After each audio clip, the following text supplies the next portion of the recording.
Donc là, on entame un gros chapitre qui est l'hypertension pulmonaire de l'enfant. Donc l'hypertension pulmonaire, vous avez vu que j'ai volontairement séparé HTAP d'hypertension pulmonaire et vous allez voir pourquoi, puisque il y a une nouvelle, il y a une classification de l'hypertension pulmonaire qui cherche à distinguer justement l'hypertension artérielle pulmonaire qui sous-entend lésion artérielle réelle du poumon par opposition à tout ce qui retentit sur la circulation pulmonaire comme une pathologie respiratoire ou autre qu'on va voir ensuite. Alors.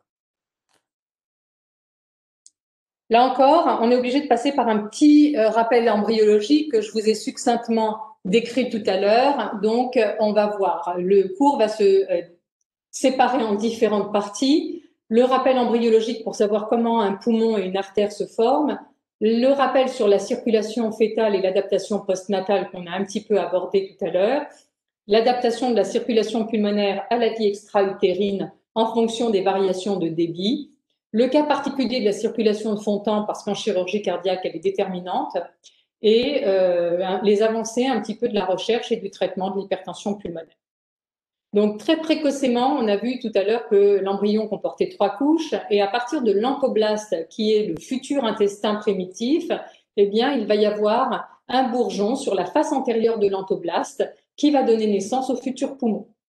Ce bourgeon pulmonaire, qui naît donc très précocement, va très vite se diviser en futur poumon droit et futur poumon gauche. Et dès J26, J28, on a déjà ce qui va donner notre bronche souche droite et notre bronche souche gauche. Et dès J30, il y a le phénomène de latéralisation.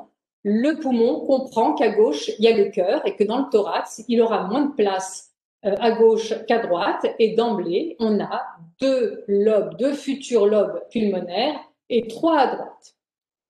Et quand on regarde ce qui se passe au niveau du tissu embryonnaire, eh bien, on s'aperçoit que notre cellule bronchique, ça c'est la future bronche droite, eh bien, avec ces 3 petits bourgeons pour les 3 lobes, eh bien, on s'aperçoit que très précocement dans la vie embryonnaire, au contact de ces cellules bronchiques, nous avons une artériole satellite.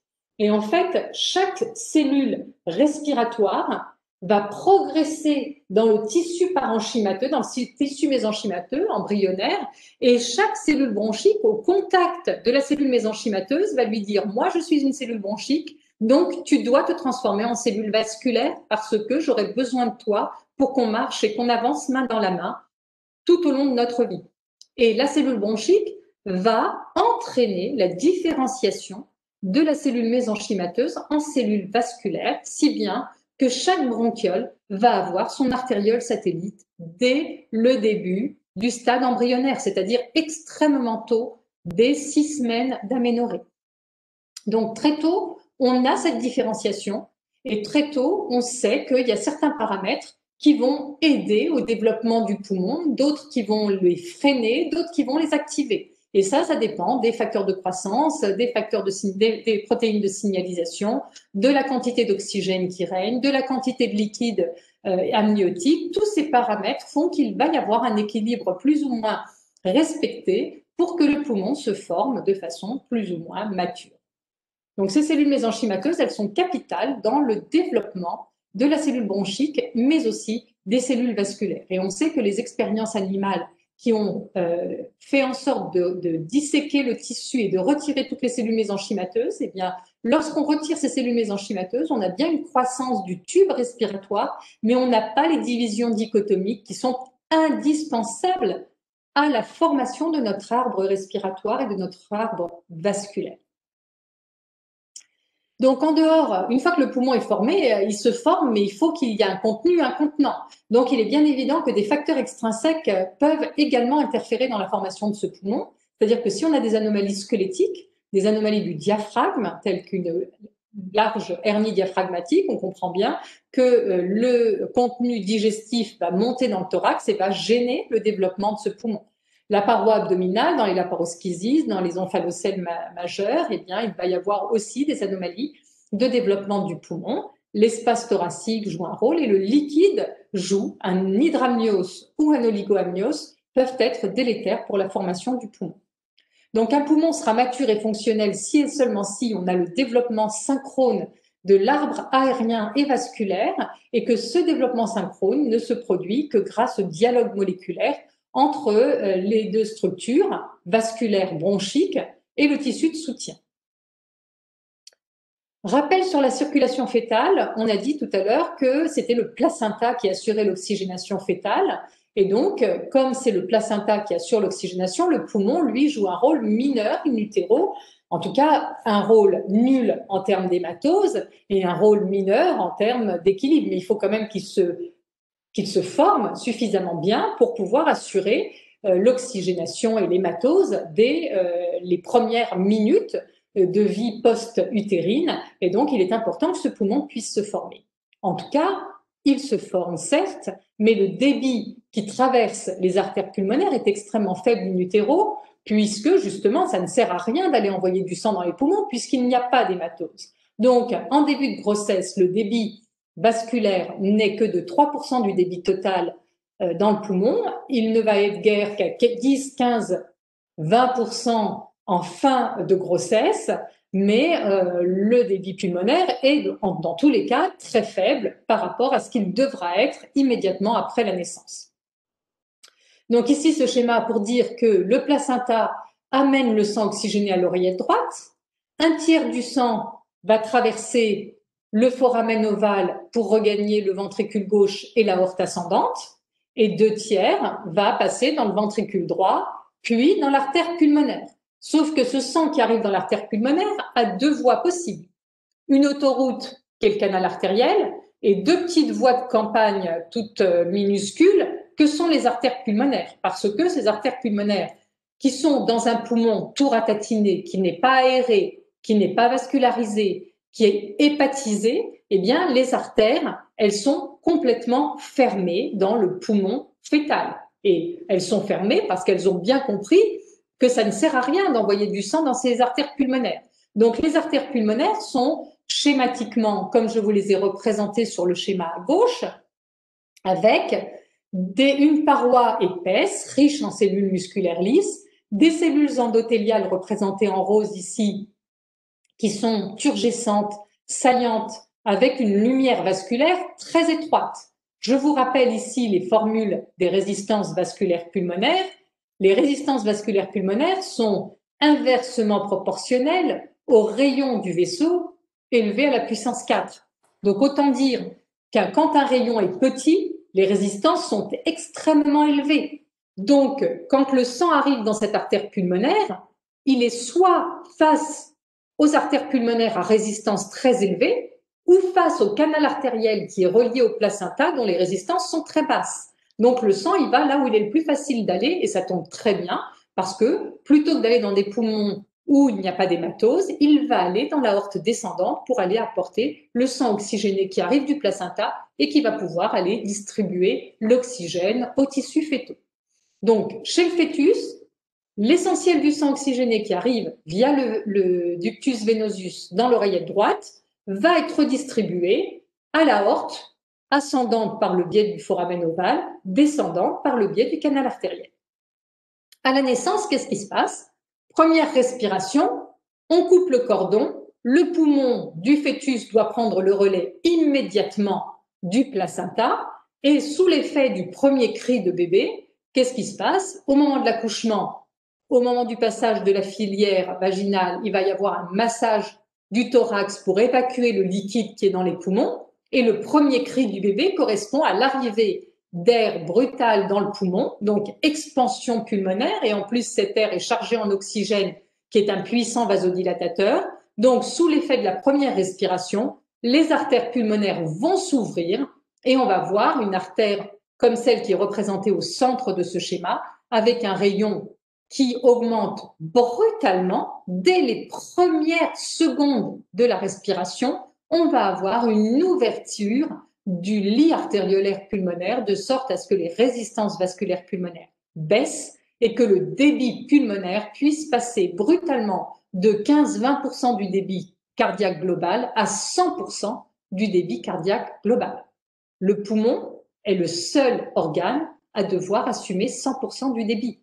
Lorsque je fais un effort et que j'augmente mon débit de 5 litres à 35 litres par minute, je redistribue complètement le débit en fonction des organes qui ont besoin du plus d'oxygène possible. En revanche, le poumon, lui, il doit assumer 100% du débit. Donc, il faut qu'il ait des propriétés très particulières, qu'il ait une énorme élasticité, ce poumon, et une énorme compliance pour pouvoir assumer ces brutales variations de débit. Et la plus violente variation de débit, c'est celle qui survient à la naissance, le passage de la vie intra-utérine à la vie extra-utérine. En l'espace d'une fraction de seconde, il faut que le poumon assume la totalité du débit cardiaque. Sous l'effet de cette respiration, j'augmente la circulation pulmonaire, donc j'augmente le retour veineux pulmonaire à l'oreillette gauche, donc j'augmente ma pression dans l'oreillette gauche et je vais fermer ma porte de barre qui est le foramen ovale. Donc la circulation pulmonaire périnatale, si je regarde par rapport à la naissance, vous voyez qu'in utero, je vais avoir des résistances vasculaires pulmonaires qui vont baisser progressivement en fin de grossesse pour préparer le poumon à la naissance. Mon débit pulmonaire, il est très faible pendant la grossesse et il va augmenter d'un coup à la naissance. Et les pressions, quant à elles, elles sont élevées à la naissance et elles vont baisser progressivement pendant les premières semaines, premiers jours ou premières semaines de vie. Donc, on a une variation très, très, très brutale. Le débit pulmonaire, il passe de 10, 20 à 100% du débit total grâce à des résistances vasculaires pulmonaires qui vont baisser dès les premières heures de vie.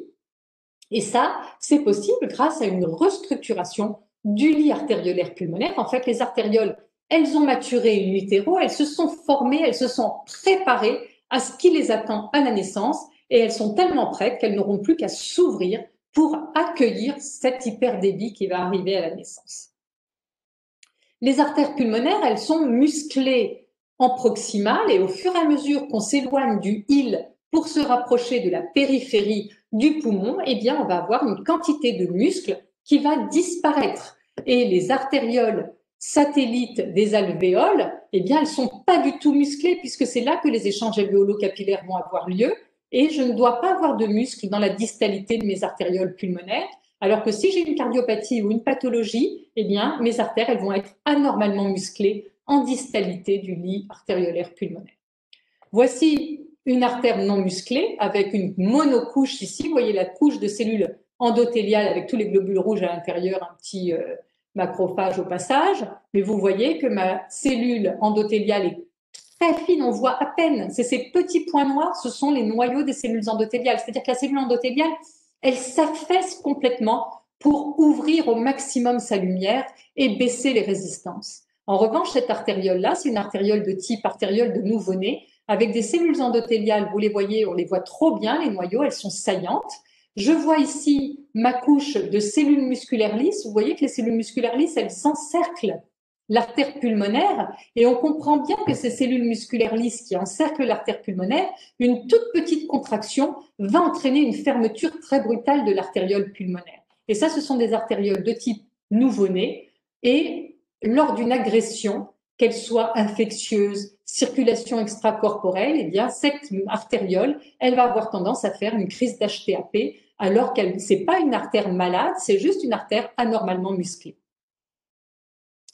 La définition de l'hypertension artérielle pulmonaire, eh bien, c'est une pression artérielle pulmonaire moyenne élevée au-delà de 20 mm de mercure. La définition a été modifiée lors du dernier congrès mondial de l'HTAP qui s'est tenu en février 2018 à Nice. Jusque-là, la définition, c'était 25 mm de mercure. Ça a été abaissé à 20. C'est un peu trop bas à mon goût, 20, mais en fait, ça a été surtout abaissé pour les sujets à risque. C'est-à-dire que quand on fait un suivi de cohorte de patients dont on sait qu'ils sont à très haut risque d'hypertension pulmonaire, eh bien, quand on voit la pression bouger à 18, monter à 20, 21, on se dit, oula, il se passe quelque chose. Sinon, le patient standard, et notamment un enfant chez lequel je vais trouver 20 ou 25 mm de mercure de pression moyenne, je vais sûrement pas le considérer comme de l'HTAP d'emblée. C'est quoi la définition d'une PAP moyenne? La PAP moyenne, elle se calcule, en fait, l'idée, Je vous ai rappelé tout à l'heure la formule que delta P égale R fois Q. Delta P, ça veut dire c'est la différence de pression entre l'entrée et la sortie d'un organe, en l'occurrence là le poumon. Je vais faire ma différence de pression moyenne entre l'entrée du poumon, c'est-à-dire la pression artérielle pulmonaire moyenne, la sortie du poumon, c'est-à-dire la pression capillaire ou la pression dans l'oreillette gauche. Eh bien, cette différence de pression est égale au débit traversé par le poumon multiplié par les résistances vasculaires pulmonaires. Donc, pour dire qu'un enfant a de l'hypertension pulmonaire, il faut qu'il ait des pressions pulmonaires élevées et des résistances vasculaires pulmonaires élevées. Et donc, du coup, je vais avoir des pressions élevées, soit parce que mon débit augmente, soit parce que j'ai une atteinte intrinsèque du lit artériolaire pulmonaire. Tout ce qui va augmenter mon débit, et vous savez bien que dans les cardiopathies congénitales, notamment dans les CIV ou dans le troncus arteriosus, enfin tout shunt, va avoir un retentissement sur le lit artériolaire pulmonaire. Et pour nous, cardiopédiatres, il est très important de faire la part de ce qui est augmentation de pression uniquement par le débit ou ce qui revient à une augmentation des résistances vasculaires pulmonaires par altération du lit artériolaire pulmonaire, mais ça, on va le voir un peu plus en détail. Donc, je vous ai parlé tout à l'heure de la classification et du distinguo qu'il y a entre hypertension artérielle pulmonaire et hypertension pulmonaire. Et cette définition revient à la classification qu'on appelait de Dana Point, mais maintenant c'est de Nice sur la dernière classification. Donc, il y a le groupe 1 qui est par définition c'est ce qu'on appelle l'hypertension artérielle pulmonaire, c'est le groupe 1, c'est-à-dire atteinte des artérioles pulmonaires. Donc, soit c'est l'hypertension artérielle pulmonaire idiopathique, c'est-à-dire qu'on n'a aucune cause, les formes héritables, c'est-à-dire pour lesquelles on trouve une mutation génétique, les formes induites par les médicaments, notamment les anorexigènes, les formes associées soit aux maladies de système, soit aux cardiopathies congénitales, et nous, c'est vraiment ces cas-là qui sont les plus fréquents chez nous. On a mis aussi dans l'hypertension artérielle pulmonaire l'hypertension persistante du nouveau-né, encore que, à mon sens, ça ne devrait pas être là parce que ça n'est pas une vraie pathologie en soi, ça n'est qu'un retard de maturation, et la maladie véno-occlusive, qui est une maladie très grave, que l'on verra aussi tout à l'heure. Le groupe 2, c'est ce qu'on appelait, nous cardiopédiatres, l'HTAP post-capillaire, c'est-à-dire tout ce qui va élever les pressions dans les capillaires pulmonaires va obligatoirement retentir en amont sur l'artère pulmonaire, puisque l'artère pulmonaire est directement liée en diastole. Comme il n'y a pas de valve entre l'artère pulmonaire et l'oreillette gauche, eh bien, tout ce qui va élever la pression dans la veine pulmonaire va retentir sur les capillaires pulmonaires et donc sur l'artère pulmonaire, sans pour autant que l'artère pulmonaire elle-même soit malade. C'est uniquement un retentissement d'amont. La pression augmente dans la paix uniquement parce que la sortie du poumon est bloquée. Les veines pulmonaires ou l'oreillette gauche ont une pression trop élevée et du coup, le sang stagne dans les poumons. Le groupe 3, c'est un groupe qui augmente considérablement dans la population pédiatrique. Ce sont toutes les hypertensions pulmonaires associées aux pathologies respiratoires chroniques. Comme on sait de plus en plus faire survivre des grands prématurés, eh bien ces grands prématurés, ils survivent, mais ils survivent malheureusement bien souvent avec une maladie pulmonaire parce que le poumon n'a pas pu maturer comme il aurait dû in utero et il se retrouve avec ce qu'on appelle une bronchodysplasie pulmonaire. Et ce sont des enfants qui ont une hypoxie chroniques qui retentissent sur la circulation pulmonaire et qui font des hypertensions pulmonaires parfois extrêmement sévères et parfois même mortelles si elles ne sont pas bien dépistées et si elles ne sont pas bien traitées. Le groupe 4, c'est le cœur pulmonaire chronique post-embolique. C'est très rare chez l'enfant. L'embolie pulmonaire existe chez l'enfant, mais je pense que le poumon d'un enfant est très compliant et c'est probablement sous-estimé et probablement qu'ils font des embolies pulmonaires infracliniques. Et enfin, le groupe 5, c'est tout ce qui n'est pas 1, 2, 3, 4. On ne sait pas le classifier. C'est un peu ce qu'on appelle le miscellaneous, c'est-à-dire qu'on ne sait pas, c'est un peu un mélange de tout. Donc, chez l'enfant, on est confronté à différents types d'hypertension pulmonaire.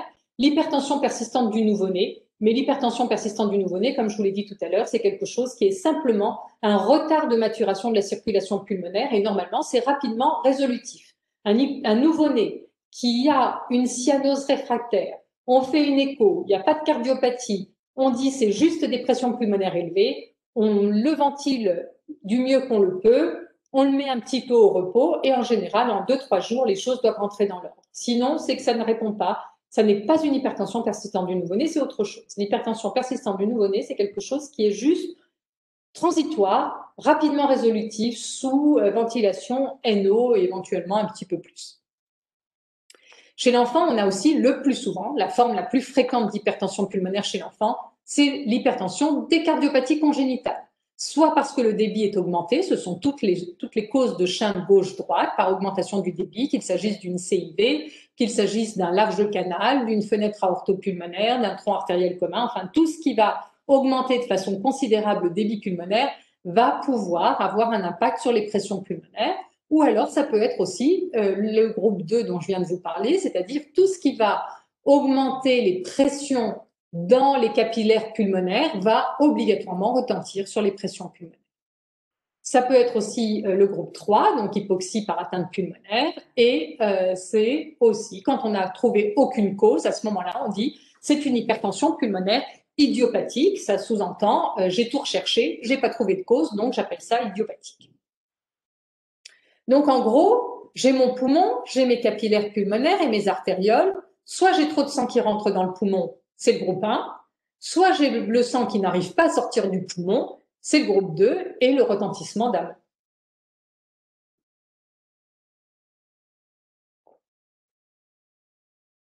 L'HTAP post-capillaire du groupe 2, donc comme je viens de vous le dire, c'est un retentissement d'amont, c'est toujours réversible. Cette hypertension pulmonaire disparaît quand on a traité la cause. Comme je vous le disais, les artères en elles-mêmes ne sont pas malades. Certes, elles sont très musclées. Pourquoi elles sont musclées? Parce que les pressions dans les capillaires étant élevées, ça retentit sur les pressions pulmonaires et dès qu'une pression augmente dans un vaisseau, le vaisseau réagit systématiquement en s'hypertrophiant. Ça, c'est une loi physique. Tout vaisseau soumis à une hyperpression va hypertrophier sa média. C'est ce qu'on appelle le maintien de la tension pariétale. La tension pariétale, elle est égale à la pression divisée par 2 fois l'épaisseur du vaisseau. Donc, si j'augmente ma pression, je dois augmenter l'épaisseur de mon vaisseau pour maintenir une tension pariétale normale. Sinon, chaque fois que j'augmenterai la pression dans un vaisseau, ce vaisseau se dilaterait et deviendrait anévrismal. Donc, c'est une protection. Donc, toute artériole soumise à une hyperpression s'hypertrophie obligatoirement. Sauf qu'elle s'hypertrophie, mais sa lumière est bien régulière, ses cellules endothéliales restent bien saines, et le jour où je vais supprimer la cause, qu'il s'agisse d'un rétrécissement mitral, qu'il s'agisse d'une sténose des veines pulmonaires, une fois que je vais lever cet obstacle, eh bien, mes pressions vont se normaliser et mes artérioles vont se normaliser. Mais elles ne vont pas se normaliser du jour au lendemain. Une artère qui est musclée, elle va mettre quelques semaines à se démuscler. Ce qui signifie que c'est pas parce que c'est toujours réversible que ces patients ne vont pas faire des crises d'HTAP en péropératoire ou en post-opératoire. Donc, ils peuvent très bien avoir une HTAP dite réversible, mais être à très haut risque de crise d'HTAP post-opératoire. Donc, ce sont des patients qu'il faut absolument monitorer et qu'il faut absolument traiter des éventuels accès d'hypertension pulmonaire parce que je vous ai expliqué tout à l'heure comment sont disposées les fibres musculaires lisses autour de ces artérioles et on comprend bien qu'un enfant qui vient d'être opéré d'une sténose mitrale ou d'un retour veineux pulmonaire anormal total, qui a ce type d'artériole, quand on va l'aspirer, quand il va avoir une infection pulmonaire, quand il va avoir une hypoxie, eh bien ces artérioles vont se vasoconstricter de façon majeure et peuvent induire une HTAP éventuellement très mal tolérée si on ne la traite pas de façon efficace. Hypertension artérielle pulmonaire par atteinte du lit pulmonaire maintenant. Donc là, c'est le groupe 1. Dans le groupe 1, on va avoir les HTAP par chaîne gauche-droite dont on a parlé tout à l'heure et les HTAP idiopathiques. L'HTAP idiopathique, c'est une évolution catastrophique. Avant l'ère des traitements, on savait qu'un enfant chez lequel on faisait le diagnostic d'hypertension artérielle pulmonaire avait une durée moyenne de survie de 10 mois. Aujourd'hui, on sait les traiter, on sait les prolonger, on ne sait pas les traiter. Tous les médicaments dont on dispose aujourd'hui sont des traitements qui améliorent la qualité de vie, qui améliorent la survie, mais qui ne guérissent pas la maladie. Donc, on n'a aucun traitement curatif aujourd'hui autre que la transplantation cœur-poumon, autant dire que chez l'enfant, pas de traitement. L'hypertension du nouveau-né. Donc, quand vous avez un nouveau-né qui vous est adressé avec une hypertension artérielle pulmonaire, tout de suite, l'urgence, c'est d'éliminer un retour veineux pulmonaire anormal total. Donc ça, on le sait, le piège, et c'est pas toujours facile. Il y a, dans des grands centres, il y a des enfants qui peuvent traîner pendant des 10 jours et des 15 jours ou des 1 mois en réa avec un retour veineux pulmonaire anormal total, passé inaperçu, même lorsque l'écho a été fait par des grands chefs. Donc, il faut toujours y penser. Quand même, l'adage, c'est on n'y pense jamais assez. Donc, on a un nouveau-né qui nous est adressé, il a de l'hypertension, en fait, il nous est adressé pour une cyanose réfractaire, on fait l'échographie, à l'échographie, on dit, OK, il n'y a absolument aucune cardiopathie, j'ai juste un foramen ovale qui chante en droite-gauche parce que l'enfant a de l'hypertension pulmonaire, donc c'est jusqu'à preuve du contraire une hypertension persistante du nouveau-né. Je le mets en soins intensifs, je lui donne de l'oxygène, je lui donne un peu de NO et sa situation va s'améliorer en moins de 48 heures. Si au bout de 3-4 jours, la situation ne s'est pas améliorée, c'est que ça n'est pas une hypertension persistante du nouveau-né et qu'il faut absolument rechercher autre chose. Ou alors, je trouve une cardiopathie à l'écho de ce nouveau-né qui a une cyanose réfractaire et je vais attendre de voir si les résistances vasculaires pulmonaires baissent. Et à la baisse des résistances vasculaires pulmonaires dans les premiers jours, en général, premières heures, premiers jours de vie, eh bien, on va voir un shunt qui va apparaître.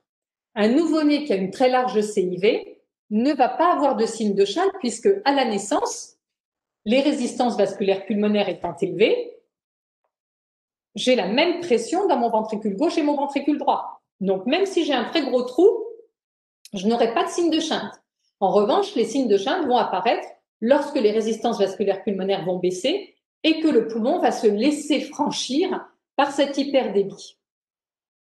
Donc un nouveau-né, il a le droit, on va lui accorder, quand il a une large CIV, on va lui laisser un peu de temps pour baisser ses résistances vasculaires pulmonaires.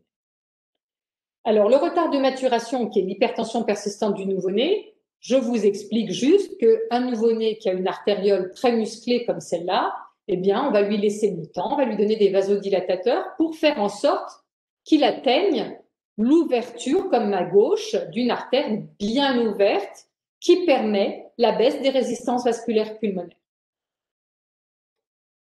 S'il y a un shunt, donc on a dit tout à l'heure, le shunt, il va se manifester en général en décalé, c'est-à-dire que l'enfant sort de la maternité, il n'y a aucun signe de shunt, on le voit à 3 semaines de vie lors de la visite du pédiatre du premier mois et le pédiatre dit il y a un gros souffle qui n'avait pas été entendu à la maternité, soit il dit c'est un enfant qui respire un peu trop vite ou qui a des signes de défaillance et c'est l'écho qui va permettre de poser le diagnostic de shunt. Qui donc, ça il faut bien retenir qu'un nouveau-né a des signes de shunt décalés par rapport à la naissance. Et l'hypertension pulmonaire dans un shunt va être d'autant plus sévère et évolutive que le shunt est proche de l'artère pulmonaire. Donc, si j'ai un très large canal artériel, je vais obligatoirement avoir une hypertension pulmonaire immédiate puisqu'il y a une communication directe entre l'artère pulmonaire et l'aorte. Idem si j'ai un tronc artériel commun ou une fenêtre aortopulmonaire. Tout ça va obligatoirement entraîner une HTAP dite isosystémique et on va voir des signes de shunt apparaître en général vers l'âge de 2-3 semaines de vie. Un petit canal artériel, une petite CIV ou une communication interauriculaire n'auront pas d'impact sur les pressions pulmonaires avant de longs mois ou de longues années. Comment est-ce que le poumon s'adapte à cette augmentation de débit? Qu'est-ce qui se passe lorsque j'augmente mon débit pulmonaire sous l'effet d'un shunt ou sous l'effet d'un effort? Il y a 2 mécanismes d'adaptation. Donc, je vous ai dit tout à l'heure que le poumon était le seul organe à devoir assumer 100% du débit cardiaque. Eh bien, il faut absolument que ce poumon ait les capacités pour passer de 5 litres par minute à 35 litres par minute lorsque je vais me mettre à courir derrière un bus ou à courir parce qu'il y a un arrêt et que je suis appelée en réa en catastrophe. Donc, cette augmentation brutale de débit, elle se fait grâce à 2 mécanismes majeurs d'adaptation. Le premier est mécanique, c'est ce qu'on appelle le recrutement vasculaire. Le recrutement vasculaire, c'est le recrutement de certains territoires qui sont normalement au repos. C'est-à-dire que lorsque je suis au repos, je vais utiliser qu'une partie de ma circulation pulmonaire. Je ne vais utiliser en gros qu'une certaine zone qui est la zone périhilaire. Pourquoi, comment est-ce que ça se passe? Ça, c'est ce qu'on appelle les zones de West en physiologie respiratoire. Le sommet du poumon est soumis à une très forte pression alvéolaire. Il faut imaginer que lorsque je suis debout, il y a la force d'attraction terrestre qui fait que mon poumon a un certain poids. Donc vous imaginez qu'il y a un poids accroché à la base de mon poumon et que mon poumon, ce sont les spires d'un ressort. Donc l'alvéole, qui est au sommet du poumon, elle est soumise à une très forte pression parce qu'on tire, la force d'attraction terrestre tire sur le sommet du poumon vers le bas. Donc l'alvéole qui est dans le sommet du poumon est à très forte pression parce que l'alvéole n'a pas une paroi très distensible. Donc si je tire sur l'alvéole, la pression augmente. Donc comme la pression dans le sommet de mon poumon au niveau des alvéoles est très forte, elle écrase les vaisseaux. Donc la pression alvéolaire écrase les artérioles et les veines dans la zone 1 de West, qui est le sommet du poumon.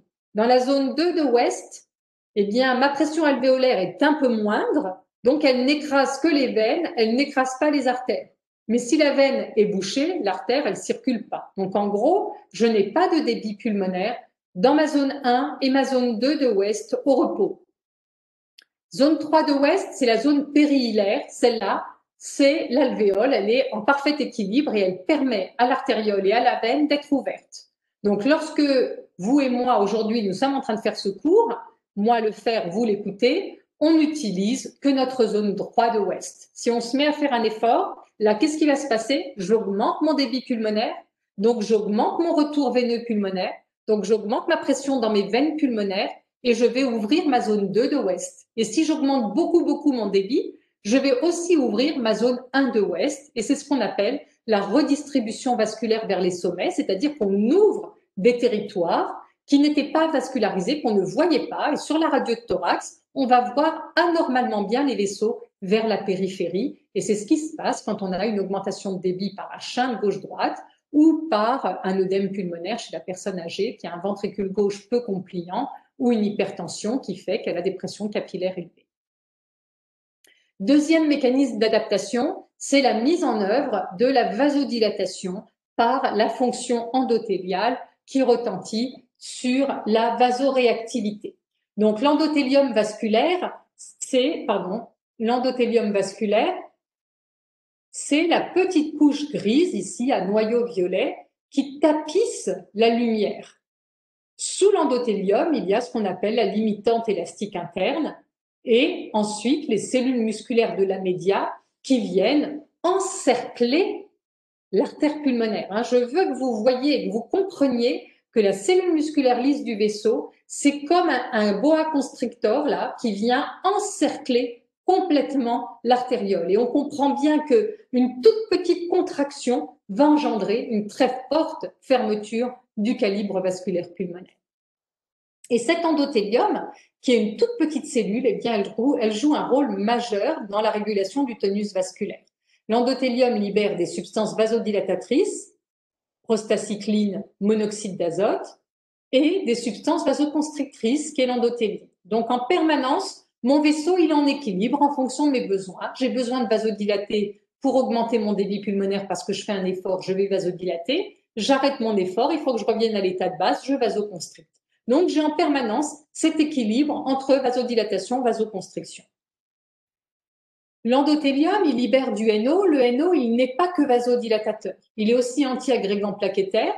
Il est antiprolifératif sur les cellules musculaires lisses. Donc, il joue un rôle de régulateur et de garde-fou. La cellule musculaire lisse, c'est une cellule musculaire lisse. Un muscle, c'est fait pour se contracter. Et la cellule endothéliale, elle est là pour dire tu te contractes quand je te le dis et tu te calmes quand je te le dis. Donc, en fait, la cellule endothéliale, elle est là pour assurer le tonus vasculaire en fonction de nos besoins. Et ça tombe bien parce que la cellule endothéliale, elle est aux premières loges. Elle sent immédiatement, dès que le débit pulmonaire va augmenter, elle sent sur ses récepteurs à sa surface, elle dit, oula, le débit est en train d'augmenter. Si le débit augmente, je ne veux pas que ma pression augmente, donc je vais baisser mes résistances en créant une vasodilatation. Donc, ma cellule endothéliale, elle joue ce rôle de modulateur en fonction de nos besoins. Si toutefois j'ai un déséquilibre de cette fonction endothéliale parce que j'ai abîmé mes cellules endothéliales par un shunt que j'ai laissé évoluer trop longtemps, par exemple. Eh bien, je sais que le déséquilibre va toujours aller dans le sens de la vasoconstriction parce que mes cellules musculaires lisses, elles veulent se contracter. Elles n'ont plus les cellules endothéliales au-dessus d'elles qui leur disaient ne te contracte pas, relaxe-toi. Donc, elles ne libèrent plus le NO. J'ai une lésion endothéliale, donc mes plaquettes, elles vont venir s'agréger. Mon NO n'a plus cet effet anti-agrégant plaquettaire. Donc, qui dit lésion vasculaire dit agrégat plaquettaire. Qui dit agrégat plaquettaire dit libération de thromboxane et de substances vasoconstrictrices. Qui dit lésion vasculaire endothéliale dit plus de libération de NO ni de prostacycline. Donc, mes cellules musculaires lisses, non seulement elles vont se contracter, mais elles vont proliférer et je vais avoir un remaniement vasculaire très sévère sur ces artérioles si je laisse mon shunt s'installer. Qu'est-ce qui se passe lorsque j'ai un shunt? Eh bien, mon artère, elle est soumise à cet hyperdébit. Tant que mes cellules endothéliales fonctionnent bien, vasodilatation, et comme j'ai une hyperpression, hypertrophie de la média réactionnelle, comme on l'a vu tout à l'heure, donc tant que je suis au stade numéro 1, belle artère, vasodilatée ouverte, stade numéro 2, je maintiens ma tension pariétale en augmentant mon épaisseur, donc hypertrophie de la média, mes couches endothéliales encore bien respectées, tout va bien. Si je supprime le shunt à ce stade-là, certes, j'ai des artères musclées, certes, j'ai un risque post-opératoire d'hypertension pulmonaire, mais je sais que si je passe ce cap opératoire, il va y avoir normalisation des pressions en quelques semaines ou quelques mois. Si en revanche, je ne supprime pas le shunt et que je laisse évoluer et que mes cellules endothéliales continuent à recevoir des coups sur la tête alors qu'elles commencent à dysfonctionner, eh bien là, je vais avoir un processus boule de neige qui va aboutir à de la prolifération endothéliale et à de la fibrose intimale qui va venir réduire petit à petit la lumière de mon artère, tel que je le représente ici sur des biopsies pulmonaires. La biopsie de gauche, hypertrophie de la média, mes couches intimales préservées. L'histo du milieu, je vois ici une gangue fibreuse. Vous voyez qu'on voit très très bien les couches de limitante élastique interne en noir, limitante élastique externe à l'extérieur, la média entre les deux. Et là où je m'attendrais à voir des cellules endothéliales, je vois un tissu tout gris sans aucune cellule qui est de la fibrose intimale. Et cette fibrose vient figer l'artère et la lumière vasculaire à ce niveau. C'est-à-dire que cette artère-là, qui n'a plus de cellules endothéliales, elle est incapable de réagir. C'est-à-dire que je fais un effort, j'augmente mon débit, mais elle ne peut plus vasodilater. Donc, comme elle ne peut plus vasodilater, dyspnée d'effort et œdème pulmonaire immédiat au moindre effort parce que je n'ai plus cette capacité d'adaptation qu'ont mes artérioles pulmonaires à vasodilater et à augmenter le débit en fonction de mes besoins. Et à droite, de la prolifération intimale. Vous voyez là encore la couche, on voit très très bien sur cette image. Vous voyez ma petite flèche là sur mon écran ou pas? Vous voyez la flèche que je montre? Oui, on la voit. Voilà. Oui. Donc là, vous voyez entre cette portion-là et celle-là, c'est la média. Donc ce sont les cellules musculaires lisses de la média.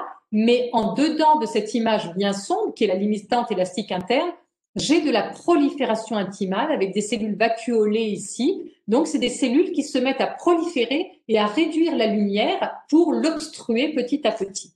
Et au maximum, je vais avoir une obstruction complète de l'artériole comme montré ici à droite. Et là, quand l'artère est complètement bouchée, le sang ne passe plus.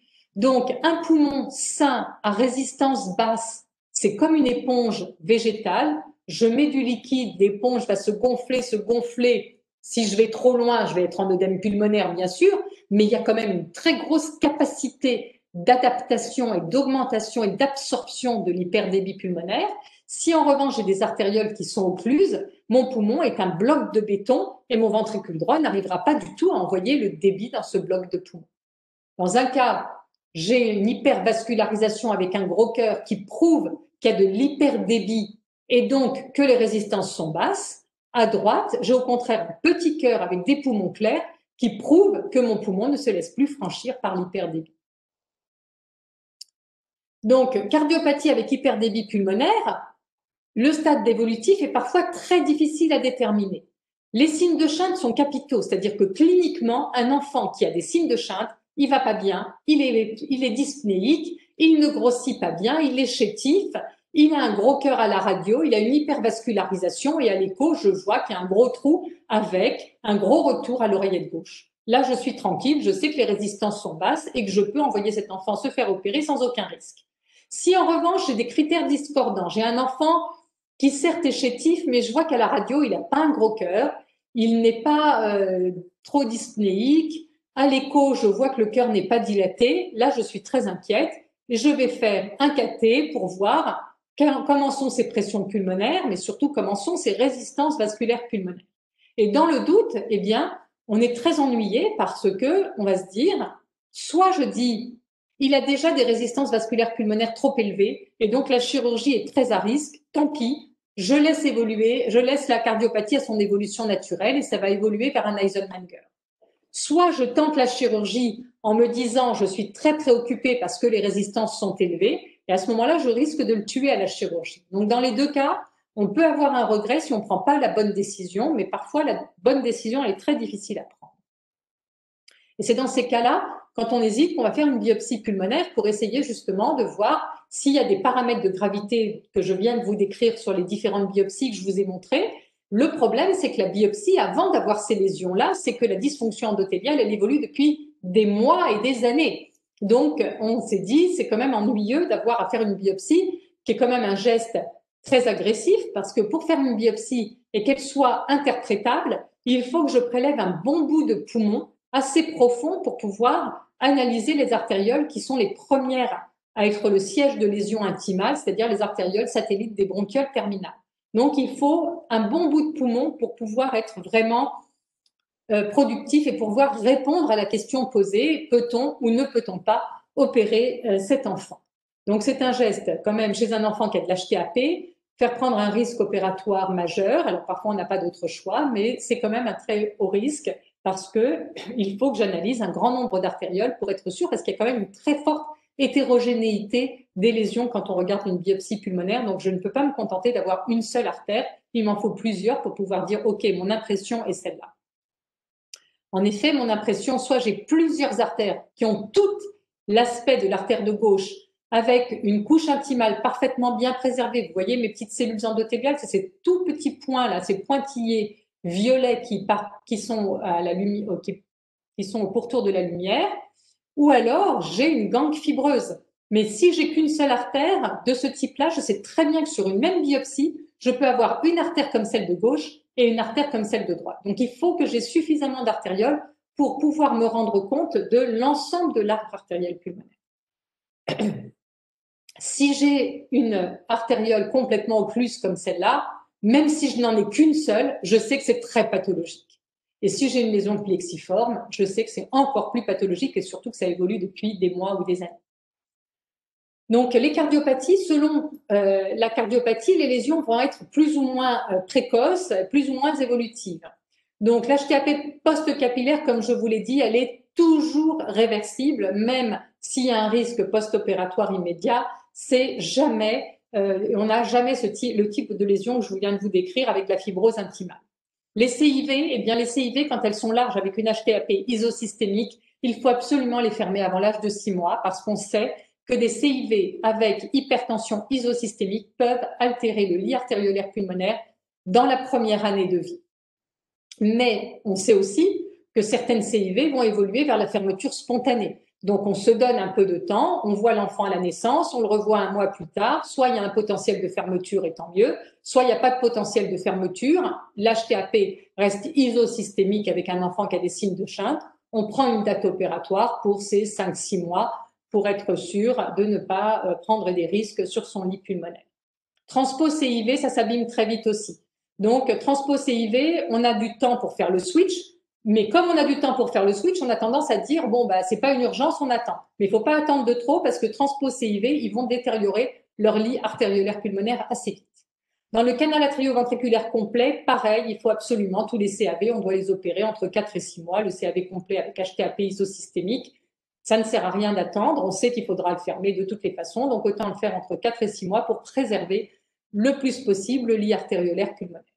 La CIA, en revanche, on sait que même s'il y a un gros shunt, la CIA ne se compliquera d'HTAP que beaucoup plus tardivement parce que la CIA, elle n'entraîne qu'une surcharge volumétrique. Dans une CIA, qu'est-ce qui se passe? J'ai beaucoup de sang qui passe de l'oreillette gauche à l'oreillette droite, beaucoup de sang qui va dans le ventricule droit, mais mon ventricule droit, il va juste envoyer un excès de volume dans une artère pulmonaire qui est saine. Donc, avant que cet excès de volume entraîne un retentissement sur les pressions, il faut des mois et des années. En général, la CIA ne se complique d'HTAP qu'après l'âge de 20-25 ans. Néanmoins, quand on a une large CIA, il ne sert à rien de laisser un hyperdébit et une surcharge volumétrique d'un ventricule droit. Une large CIA qui ne s'est pas fermée à l'âge de 6 ans ou de 5 ans, il faut la fermer, ça ne sert à rien d'attendre davantage. Alors, tout ce que je vous dis, c'est vrai dans la théorie, mais en pratique, il y a des CIV larges qui ne vont jamais développer d'HTAP et il y a des petites CIA qui vont développer de l'HTAP. Donc, il y a en plus une susceptibilité individuelle qui va jouer sur l'hypertension pulmonaire. Alors là, les facteurs génétiques, ces dernières années, on a mis en évidence plusieurs gènes impliqués dans l'HTAP. Le plus connu, c'est la mutation du récepteur 2 de la protéine BMP. Donc, la mutation BMPR2 est retrouvée dans 70% des HTAP familiales chez l'adulte. Chez l'enfant, la distribution génétique est un petit peu différente. On trouve pas mal de BMPR2, mais aussi d'autres gènes qui ont été identifiés plus récemment, le gène ALK1, le gène TBX4, le gène de la maladie véno-occlusive. C'est un domaine aussi qui évolue énormément, même un peu plus vite que l'embryogénèse. La génétique, maintenant, on passe des panels et dès qu'on a des familles génétiques, on les teste et on a fait des très grandes avancées dans la génétique de l'hypertension pulmonaire. Alors, les différents gènes, je vous montre par rapport aux différents congrès mondiaux de l'HTAP, eh bien, on a vu que de congrès en congrès, on a vu énormément. Avant, il n'y avait que le BMPR2. Maintenant, on a l'endoglyn, la LK1 et tous les gènes qui sont représentés ici. Le EIF, c'est celui de la maladie véno-occlusive, qui est une maladie récessive. Et dans la consanguine, dans les familles consanguines, il peut y avoir des HTAP familiales par cette mutation génétique. Donc, dans les cardiopathies congénitales, on pense que c'est une succession de malchances qui aboutit à l'hypertension pulmonaire, c'est-à-dire qu'il y a probablement un terrain prédisposé qui fait que lorsqu'on va rajouter un autre accident par-dessus, eh bien, on va développer de l'hypertension pulmonaire. C'est pour ça que certains patients qui vont consommer des anorexigènes vont développer des HTAP gravissimes, mortels. C'est comme ça que certaines CIA à faible débit vont développer de l'hypertension pulmonaire. Mais on sait aussi que 90% des patients qui ont la mutation BMPR2 ne vont pas développer d'HTAP, ou en tout cas pas dans l'enfance, peut-être éventuellement tardivement. On apprend à découvrir cette pathologie, mais en gros, pour avoir une maladie aussi grave que l'HTAP, il faut une série d'accidents. Donc, dans les cardiopathies congénitales, on a la chance d'avoir une cinétique évolutive. Tous les médecins qui s'occupent d'HTAP ont des patients qui leur sont référés au stade d'HTAP. Nous, on a des patients qui nous sont référés avec une cardiopathie congénitale pour lesquels, parfois, elles vont évoluer vers de l'HTAP. Donc, j'ai la chance de lire les biopsies pulmonaires de beaucoup d'enfants qui ont des doutes sur le caractère réversible ou irréversible de l'HTAP. Et du coup, on a commencé à regarder un petit peu s'il y avait des marqueurs prédictifs de l'hypertension pulmonaire chez ceux qui avaient de l'HTAP dite réversible, dont on avait la preuve que les pressions s'étaient normalisées dans l'année qui suivait la chirurgie cardiaque, par opposition à ceux qui gardaient de l'hypertension pulmonaire un an après la chirurgie cardiaque. Et on s'est aperçu qu'effectivement, il y avait un facteur discriminant qui était que ceux qui développaient de l'HTAP, ceux qui avaient de l'HTAP irréversible, exprimaient un facteur qui est un facteur de résistance à l'apoptose. C'est quoi la résistance à l'apoptose? Eh bien, c'est en fait un peu comme un processus de prolifération tumorale in situ, c'est-à-dire que on voit que les patients qui ont de l'HTAP réversible vont avoir des marqueurs d'apoptose, mais pas de marqueurs de résistance à l'apoptose, alors que ceux qui ont de l'HTAP fixé vont avoir et des marqueurs d'apoptose et des marqueurs de résistance à l'apoptose. Donc, quelle est l'hypothèse physiopathologique? C'est de dire, j'ai un facteur prédisposant, Sur ce facteur prédisposant, j'ai une cardiopathie congénitale qui augmente le débit. J'ai un shear stress ou force de cisaillement qui vient s'appliquer à la surface de ma cellule endothéliale. Ma cellule endothéliale, elle se protège en entrant en apoptose. Le fait d'entrer en apoptose protège la cellule endothéliale et entraîne une prolifération des cellules musculaires lisses pour lutter contre la tension pariétale. Tout ça, c'est un phénomène adaptatif de protection du vaisseau pulmonaire en réaction à l'hyperdébit et à l'hyperpression. Si je supprime mon shunt à ce stade-là, guérison complète en quelques semaines. Si je laisse le shunt évoluer, ma cellule endothéliale qui a essayé de se protéger est dépassée par les événements. Elle dit, moi, j'ai fait tout ce que je pouvais pendant des mois, je n'y arrive plus. Et elle va devenir résistante à l'apoptose, elle va exprimer le BCL2, et ça veut dire qu'elle va changer de phénotype et elle va rentrer dans un processus de prolifération tumorale qui va évoluer pour son propre compte et finir par obstruer la lumière vasculaire pulmonaire. Donc, soit j'ai une hypertrophie de la média avec une couche intimale préservée, je supprime le shunt, guérison complète, soit j'ai laissé ce shunt évoluer avec une prolifération intravasculaire pseudo-tumorale et je vais obstruer petit à petit mes vaisseaux. Et à ce moment-là, si je supprime le shunt à ce stade-là, je vais imposer à mon ventricule droit d'envoyer du sang dans un lit artériolaire pulmonaire qui n'est pas du tout compliant et je prends le risque en sortie de CEC de mettre mon VD à plat parce qu'il n'a pas la possibilité, il n'a pas la force d'éjecter dans un lit artériolaire pulmonaire complètement figé comme un bloc de béton, alors qu'avant, il avait une soupape qui était la CIV pour se décharger du sang qu'il n'arrivait pas à envoyer dans l'artère pulmonaire. Donc, tout ça, c'est bien beau, mais il faut faire une biopsie pulmonaire avec les risques que je vous ai exposés tout à l'heure. Donc, on s'est dit, est-ce que par hasard, on ne pourrait pas éviter la biopsie, faire des dosages périphériques ou rechercher les cellules endothéliales circulantes, puisqu'on sait que ces cellules endothéliales qui prolifèrent de façon pseudotumorale, eh ben, on peut les trouver dans la circulation périphérique. Et on a essayé d'identifier ces cellules endothéliales et on s'est aperçu qu'effectivement, on avait une vraie différence dans l'HTAP fixé dans l'HTAP réversible. Eh bien, on avait très peu de cellules endothéliales circulantes lorsque la couche endothéliale était préservée, alors qu'on avait énormément de cellules endothéliales circulantes lorsque le process de prolifération est en jeu. Et en fait, on a l'impression que ces cellules, elles prolifèrent et elles se détachent dans la circulation et on arrive à les identifier par une prise de sang périphérique. Alors, comment est-ce qu'on fait le diagnostic d'hypertension pulmonaire? C'est complètement aspécifique et ce qui explique le fait que le diagnostic est très souvent tardif. Et c'est pour ça que les patients qui sont référés pour une HTAP idiopathique au cardiologue ou au pneumologue, ils sont référés qu'au stade très évolué de leur maladie, d'où l'extrême mortalité et l'inefficacité des traitements. Nous, on a une cinétique d'évolutivité qui nous a permis justement de comprendre cette physiopathologie d'apoptose qui ne pouvait pas être décrite sur des poumons de patients très très malades. Donc, comment est-ce que nous, on a un diagnostic facile? En général, les enfants, ils sont référés. On fait les mesures de pression artérielle pulmonaire sont très faciles chez l'enfant avec l'échographie et on va s'aider de certains examens complémentaires pour confirmer notre diagnostic.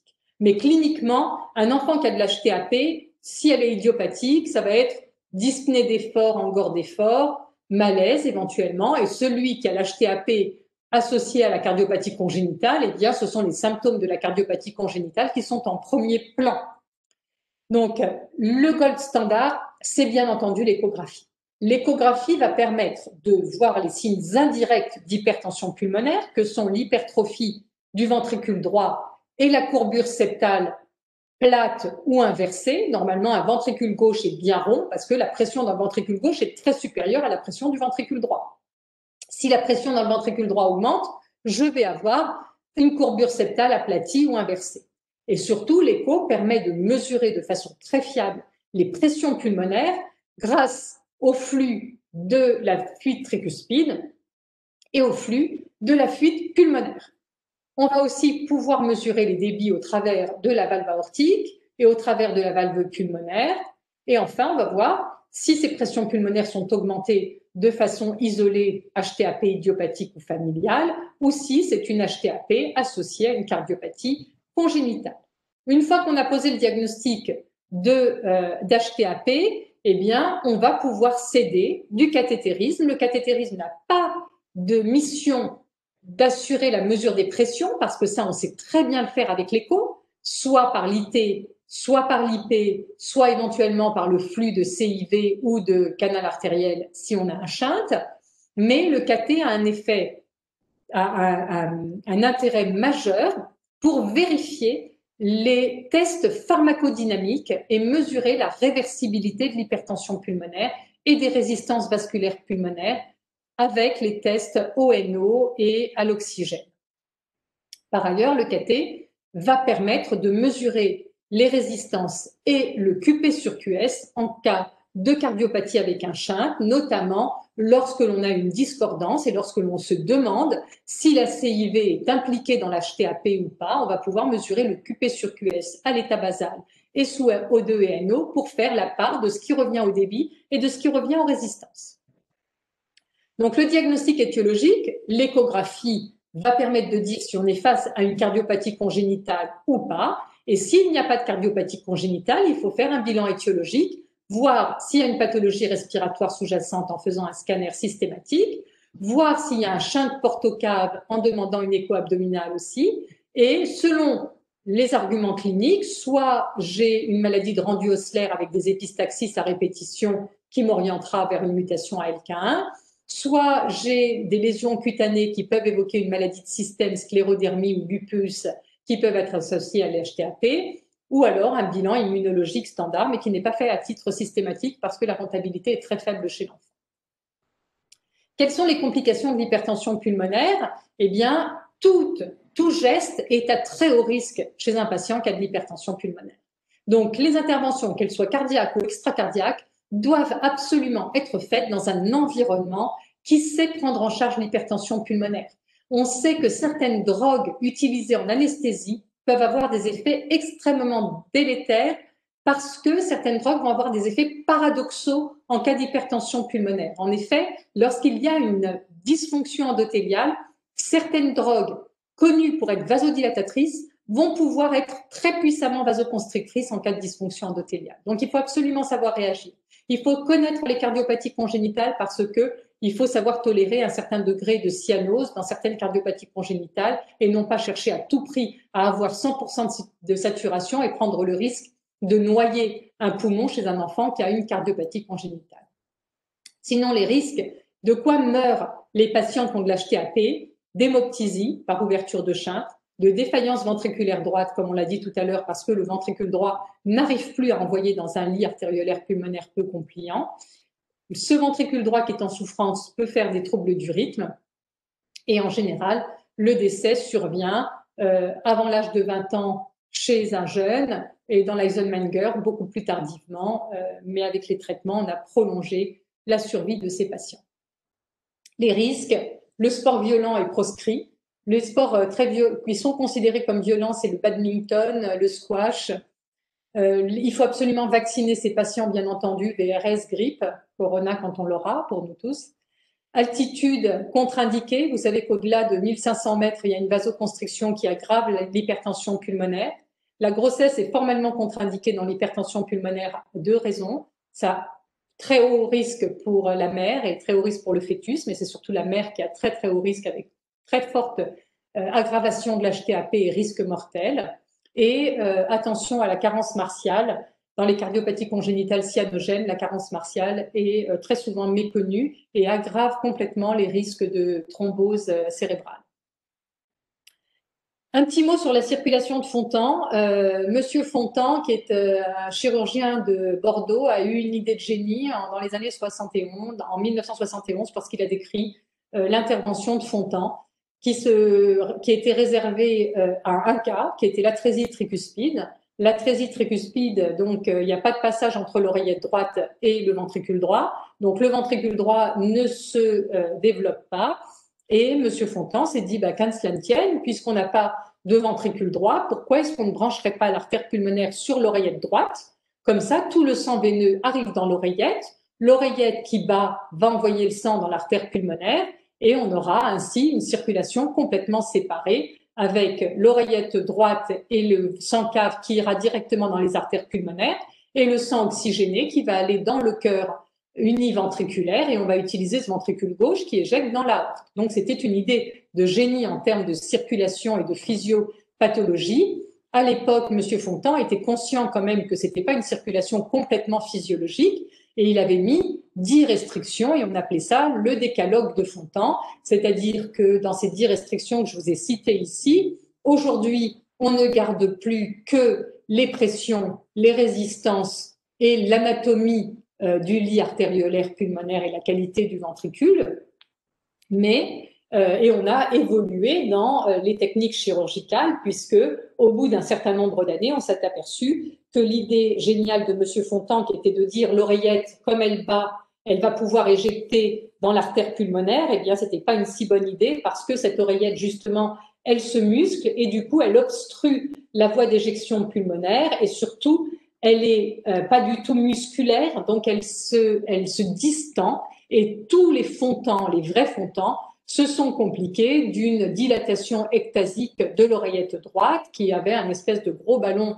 de foot dans le thorax avec un risque de thrombus non négligeable et d'obstruction surtout de cette voie de sortie de l'oreillette sur l'artère pulmonaire. Donc tous les Fontans ont dû être quasiment tous ont dû être démontés et surtout aujourd'hui, lorsque l'on est face à un cœur univentriculaire et qu'on veut faire une circulation de type Fontan, on ne fait plus du tout l'intervention de Fontan, mais une dérivation cavo-pulmonaire totale par tube, par conduit extracardiaque, c'est-à-dire qu'on anastomose la veine cave inférieure à un tube, on anastomose la veine cave supérieure à l'artère pulmonaire, pardon, pas la veine cave, oui, la veine cave au tube, et ensuite on connecte ce tube au tronc pulmonaire, de sorte à ce que tout le sang cave puisse aller dans l'artère pulmonaire. Et aujourd'hui, alors ça dépend des équipes, mais je dois dire que dans notre équipe, depuis qu'on fait des dérivations de cavo-pulmonaire totales fenestrées, les suites opératoires sont extrêmement simplifiées et on ferme la fenêtre au bout de 6 mois, le temps de laisser au lit artériolaire pulmonaire le temps de se démuscler complètement du débit qu'il avait eu auparavant et de s'adapter à cette nouvelle fonction, à cette nouvelle circulation de type Fontan. Alors, dans l'anastomose de Fontan, soit on a eu un hyperdébit pulmonaire et à ce moment-là, on est confronté à des artérioles un peu musclées et à ce moment-là, tout l'intérêt du Fontan fenestré, le temps que ces artérioles se démusclent, parce que on sait que si on a des artérioles musclées et qu'on branche le flux cave sur cette circulation pulmonaire, on va forcément avoir un fail Fontan qu'on sera obligé de démonter. Pour éviter ça, eh bien, on fait la fenêtre et cette fenêtre permet au sang qui n'arrive pas à couler facilement dans les artères pulmonaires d'aller dans l'oreillette, certes au prix d'une cyanose, donc on anticoagule systématiquement ces enfants pour éviter bien entendu tout thrombus de passer dans la circulation gauche et dans le cerveau. Donc tout Fontan fenestré doit être anticoagulé et une fois qu'on ferme la fenêtre, à ce moment-là, on revoit notre copie. Donc soit on avait un hyperdébit avant la circulation de Fontan et on a des artérioles qui sont musclées, soit on avait un débit très bas chez un enfant très cyanosé, et parfois on a des petits thrombis intravasculaires, et là aussi, il peut y avoir une circulation de Fontan qui est complexe en post-DCPT et qui peut justifier d'un certain temps d'adaptation. Les lésions pulmonaires distales sont extrêmement fréquentes et on avait fait une étude à Necker à l'époque, il y a bien longtemps maintenant, où on avait pris 26 patients et 21 avaient une PAP moyenne inférieure à 15 et parmi ces 21 qui avaient une PAP moyenne inférieure à 15, eh bien, il y en avait plus de la moitié qui avaient des lésions artériolaires de ce type qui expliquaient le fait que le Fontan dysfonctionnait un peu. Donc la fenêtre, je dois dire qu'elle permet de régler complètement ces problèmes. Les résultats du Fontan, très bons à long terme. Vous voyez, cette cohorte de 1089 patients, à 25 ans, le taux de survie de 75% sur les vrais Fontans. En revanche, vous voyez que la survie est bien meilleure dans les dérivations cavo-pulmonaires totales, mais ici, par tube extracardiaque, on n'a pas encore un recul suffisant, mais on voit quand même que les résultats sont meilleurs que dans les dérivations atriopulmonaires. Alors certes, ils survivent, mais en revanche, ils ont tous des accidents. Les accidents, vous voyez qu'il n'y a que 30% qui ont aucun épisode à 20 ans. Les épisodes, lesquels sont-ils? Eh bien, quand on a repris nous, notre cohorte de Necker, eh bien, on voit qu'on a des très mauvais résultats puisque sur 160 patients qui ont une médiane de plus de 20 ans de suivi jusqu'à 35 ans, eh bien, on a quand même un taux de décès, transplantation, certains inscrits sur liste, NYHA3, des arythmies, accidents neurologiques. Donc, en gros, il y a quand même 72% des patients, donc c'est comme dans la cohorte qu'on vient de décrire, 72% qui ont des accidents. 35% des événements très sévères, transplantation, liste de transplantes, décès, et 32% qui ont une classe fonctionnelle 2 ou 3. Donc, ceux qui sont ce qu'on appelle les super fontants ou gouttes fontants, hein, eh bien, il n'y en a pas tant que ça, finalement. Mais quand même, il y en a qui atteignent une vie d'adulte au point d'avoir des enfants. Sauf qu'une grossesse pendant le fontant, c'est une grossesse à risque, thromboembolique notamment. Et il faut absolument suivre les fonctions hépatiques de ces patients parce que le fait d'avoir une longue circulation très prolongée sans pulsatilité, c'est pas bon pour la circulation hépatique. Et on sait que on a pas mal de patients qui ont des fonctions hépatiques très perturbées, dont certains même avec des cirrhoses hépatiques. 30 à 60% des patients fontants auront des complications hépatiques au moment où ils atteindront l'âge de l'adolescence. Donc voilà sur la circulation de Fontan. On va aborder maintenant le traitement. Le traitement de l'hypertension pulmonaire, depuis les années 2000, il y a eu une révolution dans la prise en charge de l'HTAP. Alors les traitements symptomatiques, très peu de place dans l'HTAP, l'oxygène uniquement s'ils ont des problèmes respiratoires. Traitement AVK, pas de recommandation chez l'enfant ni dans l'Eisenmenger. Et même chez l'adulte, maintenant, c'est pas du tout aussi systématique que ça ne l'était. Donc, seuls les patients qui ont une preuve de maladie thromboembolique bénéficient réellement des AVK. Chez les patients qui ont une maladie d'Eisenmenger, éviter les saignées répétées et corriger toute carence martiale. Ça, c'est capital. Hein. Il y a certains patients qui ont un effet aussi bénéfique du fer que du sildenafil et du NO dans l'HTAP Eisenmenger.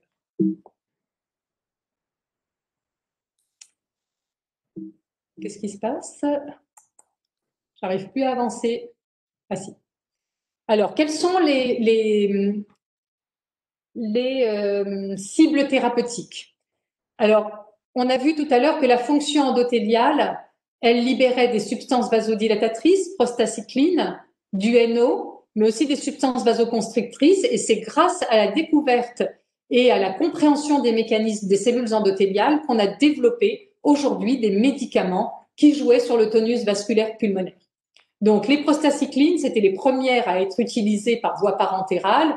Elles agissent sur un second messager qui est la MP cyclique et libèrent et recapturent le calcium, créant une vasorelaxation. Le monoxyde d'azote, vous en avez tous l'utilisation en réa de chir cardiaque. Vous savez que le monoxyde d'azote, c'est un puissant vasodilatateur. On a vu tout à l'heure que non seulement il était vasodilatateur, mais antiprolifératif, antifibrosant et antiagrégant plaquettaire. Et comme l'endothéline est un puissant vasoconstricteur, eh bien, comme l'endothéline est un puissant vasoconstricteur, on va bloquer les récepteurs de l'endothéline par des médicaments. Donc, le NO, c'est un gaz à durée de vie très faible, donc exclusivement utilisé en réa. C'est le seul vasodilatateur pulmonaire spécifique et il n'est actif qu'en inhalation continue, couplé à l'oxygène, donc un intérêt qu'en situation aiguë.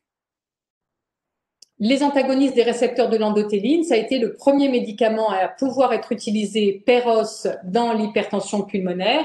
C'est le bosentan, l'ambrisentan ou le macitentan qui vont bloquer, le bosentan bloque les récepteurs ETA et ETB de façon non spécifique, alors que les autres vont bloquer que les ETA.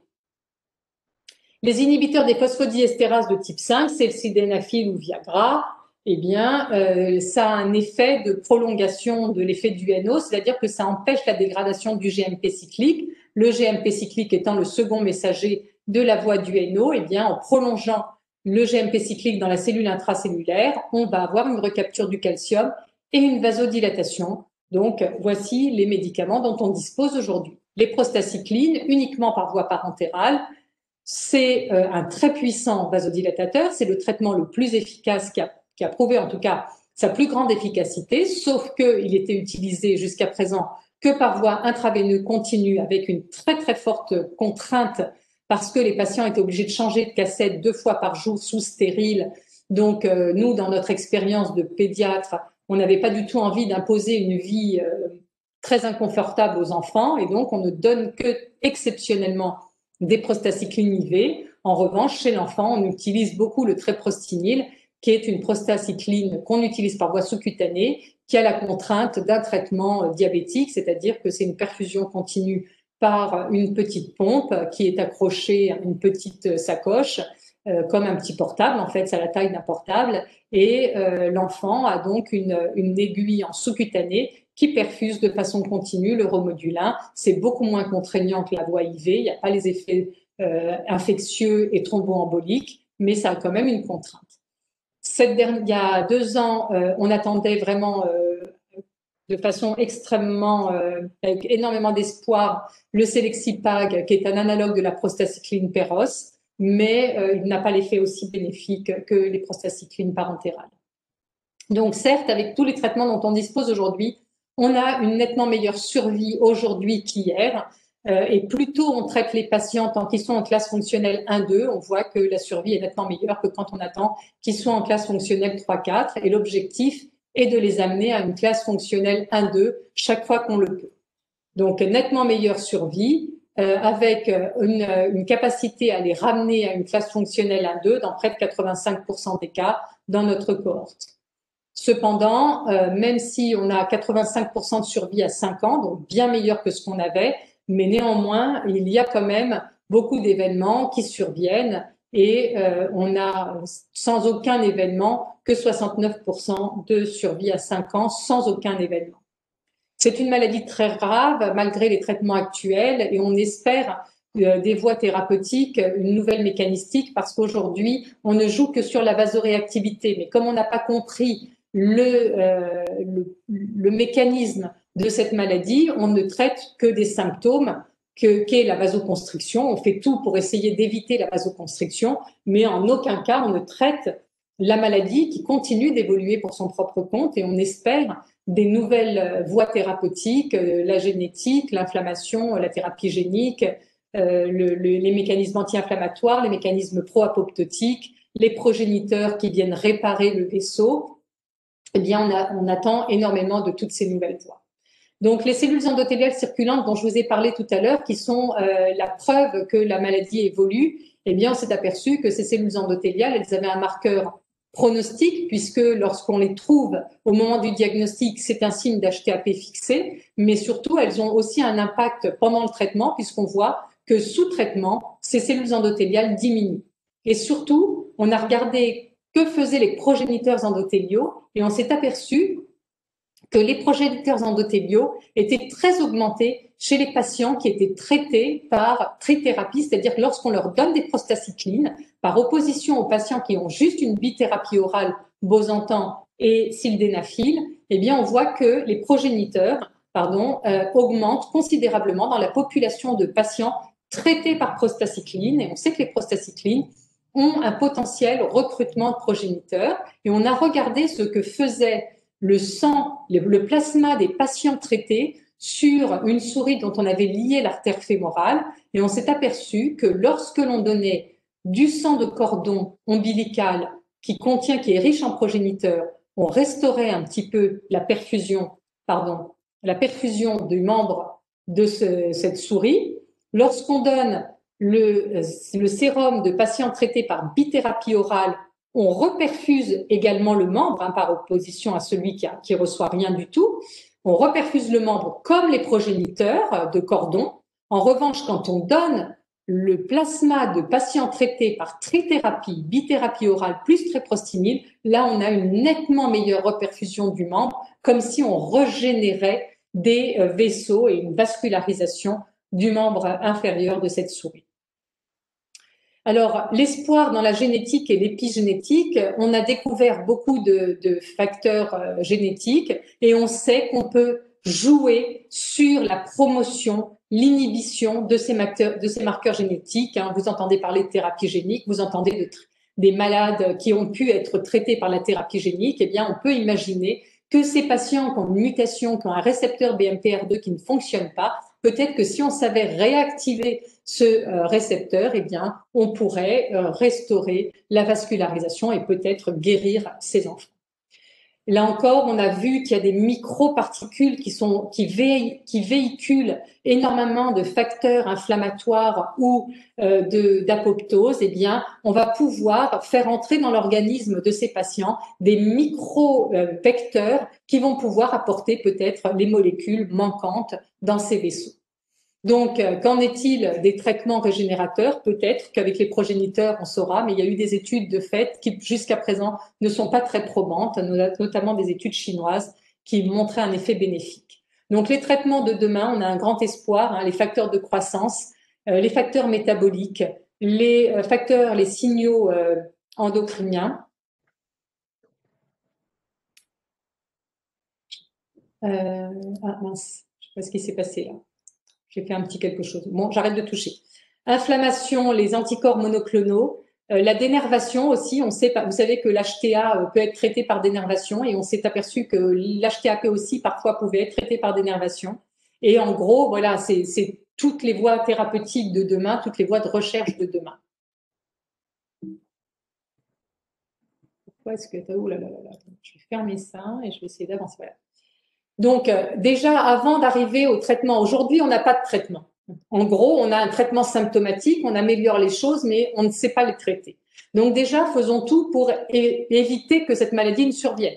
Donc, soyons préventifs, c'est là où on est le plus efficace. Fermer tous les chimps qui débitent avant que l'HTAP ne soit fixé. Ne pas trop reporter. À force de dire, oh, cet enfant, il a une virose, ah, il a le nez qui coule, ah, il a ci, il a ça. Il y a certains enfants qui ont des larges CIV qui se retrouvent avec un délai chirurgical reporté de 2-3 mois. Et ce 2-3 mois, ça peut être suffisant pour générer des lésions endothéliales. Donc attention, un enfant qui a une large CIV avec un hyperdébit, il va toujours avoir le nez qui coule, il va toujours avoir une infection tant qu'on ne fermera pas son shunt. Donc il faut faire attention à ne pas reporter sans cesse la chirurgie au risque de développer une HTAP fixée. Dans les cas borderline, où on a des résistances vasculaires pulmonaires qui sont trop élevées pour fermer de façon sereine, mais pas non plus élevé au point de dire que l'HTAP est fixé et que c'est un Eisenmenger, il ne faut pas condamner l'enfant trop vite à évoluer vers un Eisenmenger inévitable. Mais il ne faut pas non plus fermer le champ de dépassé. Donc c'est là que tout l'enjeu du bon choix et de la bonne discussion va entrer en ligne de compte. Donc les signes borderline, justement, c'est quand les résistances sont entre 4 et 8. Si on est au-delà de 8, on sait qu'il ne faut pas fermer, c'est trop tard et le patient ne va pas sortir de pompe ou même s'il sort de pompe, il va développer une HTAP dont le pronostic est nettement plus sévère que celui des HTAP idiopathiques. Les HTAP post-opératoires sont ceux qui ont le pire pronostic dans le groupe que je vous ai montré ici. Post-op, c'est ceux qui meurent le plus. Si, en revanche, j'ai des résistances à l'exploration hémodynamique, j'ai un doute clinique écho, je fais le KT, résistance inférieure à 4, avec un QP sur QS élevé, je ferme, je sais que cet enfant va guérir. Certes, il pourra avoir de crises d'HTAP post-op, mais en tout cas, il va guérir. Si en revanche, je suis entre 4 et 8, là, il faut faire très attention. Je vais évaluer, je vais peut-être traiter avec des vasodilatateurs pour voir quel est l'effet des vasodilatateurs sur le shunt et sur les pressions pulmonaires. Ou certains vont dire, puisque c'est un doute, je vais faire un cerclage pulmonaire et je vais prendre un bout de poumon. Comme ça, je vais pouvoir analyser les artérioles pulmonaires et je vais voir comment évoluent les pressions avec le cerclage pulmonaire. Et à ce moment-là, en fonction des stratégies, en fonction des groupes, on va déterminer si ce groupe borderline va aller vers une fermeture chirurgicale si les pressions s'abaissent et qu'on a des paramètres qui s'améliorent, ou si en revanche on a l'impression que la situation est dépassée. Dans tous les cas, ce qu'on aimerait, c'est savoir réverser cette évolutivité dramatique des lésions artériolaires pulmonaires. Et c'est certain que c'est beaucoup moins stressant de dire « Oh bah les résistances, elles sont déjà dépassées, on n'opère pas et on laisse évoluer vers l'Eisenmenger » que de prendre le risque de faire opérer un enfant dont on sait qu'en post-opératoire, il peut aller moins bien qu'avant. Mais ceux pour lesquels on disait cela avant n'étaient pas les mêmes qu'aujourd'hui, puisqu'on ne disposait pas il y a 20 ans des traitements dont on dispose aujourd'hui. Donc peut-être que dans les situations borderline, on est en droit de dire j'ai des paramètres qui me laissent penser que, eh bien, fermons le shunt, et puis on leur donnera un traitement actif si nécessaire qui permettra de prolonger et qui évite l'aggravation des lésions vasculaires pulmonaires dans les situations borderline. Je ne vous parle pas des cas où les résistances sont très élevées. Je vous parle des cas où les résistances sont borderline et où on se dit évoluer vers l'Eisenmenger, c'est pas non plus une situation magnifique. Donc, si on peut éventuellement fermer le shunt et stabiliser la maladie avec les traitements dont on dispose aujourd'hui, et demain on aura peut-être des traitements beaucoup plus efficaces, eh bien, essayons de faire mieux. Donc, surveiller post-op, la surveillance post-op est très importante. Les traitements sont disponibles en cas d'HTAP post-opératoire, expérience partagée de patients opérés malgré la théorique contre-indication très stable pendant des années sous traitement. Et c'est ce qui a été évoqué dans la littérature, dans Treat and Repair Strategy, c'est-à-dire on traite, on voit comment ça évolue et on ferme si on a l'impression que les choses évoluent bien sous traitement. Alors, les HTAP sans shunt, eh bien, comme on sait que l'Eisenmenger a une survie meilleure que l'HTAP idiopathique, eh bien, on a eu l'idée de dire, eh ben, on n'a qu'à cela ne tienne, on n'a qu'à transformer une HTAP idiopathique en Eisenmenger en créant un shunt. Et c'est l'anastomose de Potts qui consiste à faire une anastomose entre l'artère pulmonaire et l'aorte descendante. L'avantage de ce Potts, c'est que le patient reste rose, puisque il y a le sang bleu qui n'arrive pas à aller dans les artères pulmonaires ne va aller que dans l'aorte descendante. Donc, il va être bleu au niveau des membres inférieurs, mais il reste rose au niveau du visage, contrairement à la CIA qu'on crée dans une HTAP par un ventricule qui défaille. Voici ici un scanner pour vous montrer à quel point l'artère pulmonaire et l'aorte sont proches. Vous voyez, c'est au contact et on peut donc créer cette anastomose entre l'artère pulmonaire et l'aorte descendante.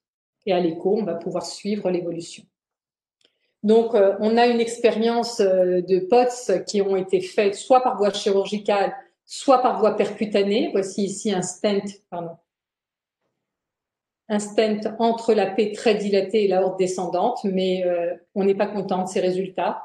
Certes, ça évite une chirurgie cardiaque à thorax ouvert, mais ce stent, il se déforme, il s'abîme, on est obligé de le restenter plusieurs fois, on est obligé de le dilater plusieurs fois, alors qu'une large anastomose, ça fonctionne très bien, on est bien plus efficace. Donc, certes, il y a une mortalité péropératoire qui est de l'ordre de 15%. Alors, avant, on avait une mortalité élevée parce qu'on attendait vraiment le stade terminal, que le VD soit complètement à plat pour proposer cette opération parce qu'on trouvait qu'elle était trop à risque. Depuis qu'on propose cette opération, quand on voit des signes de souffrance du ventricule droit apparaître et ne pas attendre que le BD soit complètement à plat, la chirurgie est beaucoup moins à risque et par rapport à une transplantation bipulmonaire, le confort de vie d'un POTS c'est nettement meilleur. Et en plus, comme on n'a pas trop de greffons chez l'enfant, on a de bonnes raisons de faire un POTS plutôt qu'une transplantation bipulmonaire dans l'HTAP. Donc, en pratique, HTAP des cardiopathies, soit on a une HTAP post-capillaire, j'espère que vous aurez compris que la levée de l'obstacle permet toujours de faire disparaître l'HTAP, même s'il y a des cas d'HTAP sévère post-opératoire, il faut laisser le temps au temps. Dans l'HTAP précapillaire par shunt, soit il y a des signes de shunt et une PAP qui est pas trop élevée, on va attendre un petit peu parce que on sait que certaines CIV vont se fermer toutes seules. Si en revanche, on a une HTAP isosystémique, il ne faut absolument pas attendre. Il faudra fermer ce shunt entre l'âge de 4 et 6 mois. Et si en revanche, les signes de shunt s'amendent, c'est qu'on a laissé passer le coche.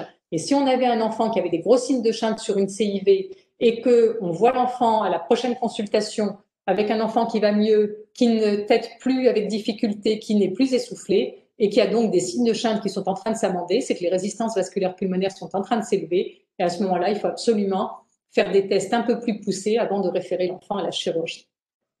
Le meilleur traitement reste la prévention, supprimer le shunt dès que possible, soit cerclage si c'est une cardiopathie complexe, soit fermeture si c'est une cardiopathie simple.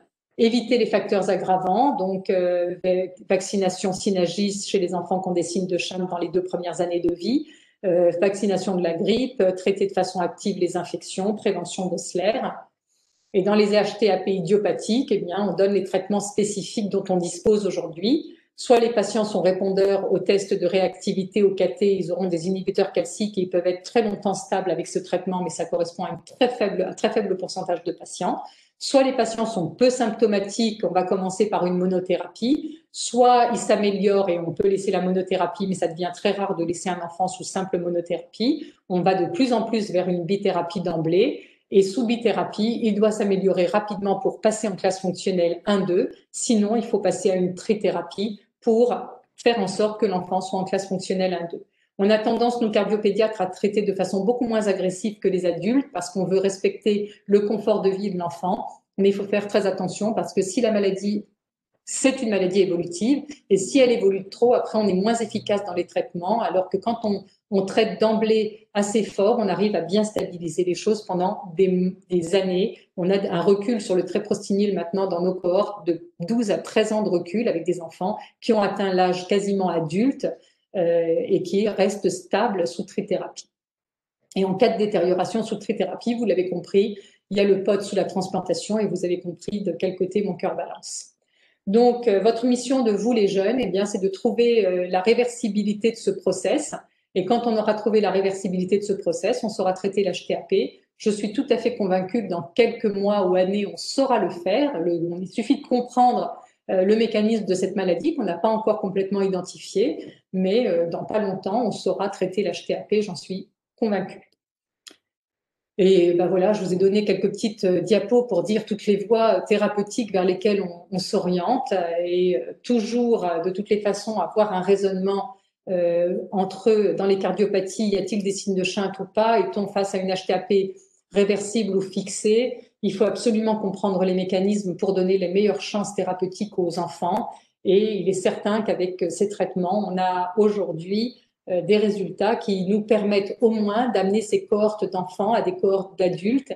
Et le jour où ils seront demandeurs d'une transplantation, ils auront plus de possibilités de transplantation que chez les tout petits qui on n'a jamais de greffon. Voilà ce que j'avais à vous dire aujourd'hui. Nous n'avons toujours pas de traitement, mais j'espère que demain nous en aurons. Donc, je suis tout oui pour répondre à vos questions si besoin était. Et j'ai pas trop dépassé le temps qui m'était imparti. On a beaucoup travaillé, c'était très dense, j'en suis consciente. Donc, j'écoute vos questions si vous en avez et je vous libère si vous n'en avez pas.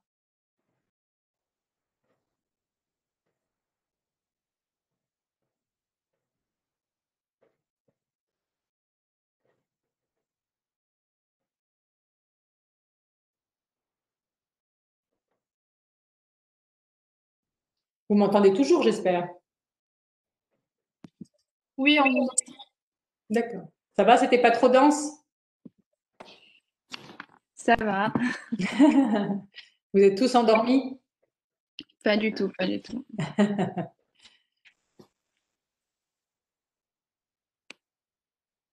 Donc ça y est, on clôt la séance.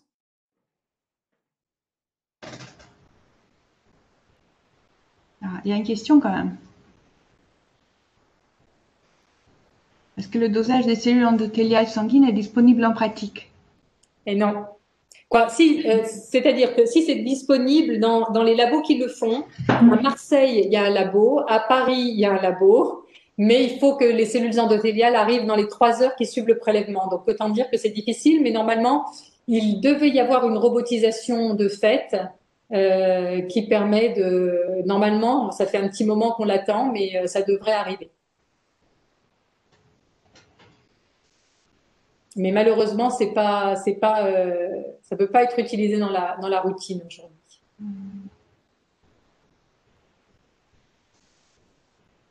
Bon, alors à l'évidence, c'était extrêmement clair. Merci beaucoup. On a perdu beaucoup de temps au début, j'en suis navrée. Oui, bah, moi j'ai perdu encore plus et j'ai fini par ne pas pouvoir montrer mes diapos. Donc je les ai envoyés par mail et ils les ont ouverts sur leur mail. Bah, c'était encore pire. Donc. Bon. Je vois une autre question. Ah, attends, alors je les vois pas arriver, moi, les questions. Il faut en bas à droite, vous avez chat. Il faut le rendre Attends, bleu. je vais sortir de mon diaporama, en fait.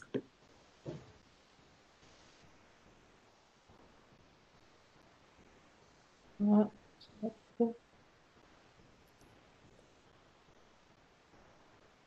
Alors, tu peux me la lire, la question? Ah, attends, non, voilà, Bon, chat, ça y est, non, c'était caché. Les dosages des cellules endothéliales est-il disponible en pratique? Non. CAV opéré à l'âge de 6 mois qui normalise ses pressions pulmonaires.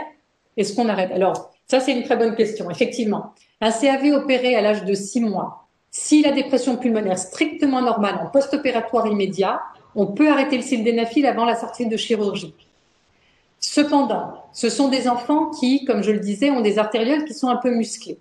Donc, il va falloir, si on est en période hivernale notamment, moi, l'hiver, j'ai tendance à maintenir le sildenafil en post-opératoire jusqu'au contrôle post-op, jusqu'au mois post-opératoire. Et j'arrête que si je suis sûre que les pressions sont parfaitement normales 2 fois de suite. Mais ça, c'est le cas où les pressions étaient restées un petit peu élevées dans le post-opératoire. Si ça se normalise immédiatement après, en général, on est plutôt tranquille. Et on peut l'arrêter. Alors, j'ai une longue question là. Bonjour, excusez-moi de vous interpeller. Suivant vos cours cet après-midi, j'en profite. Alors, attendez. Hop. Tout le monde le lit, le chat, ou il n'y a que moi? ah oui, oui, tout le monde le voit et tout le monde peut écrire, oui. Très bien, d'accord. Donc, je suis chef de clinique et j'ai sollicité par mail.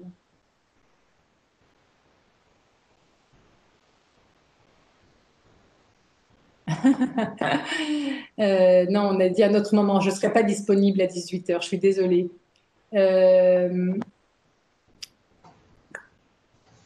Ensuite,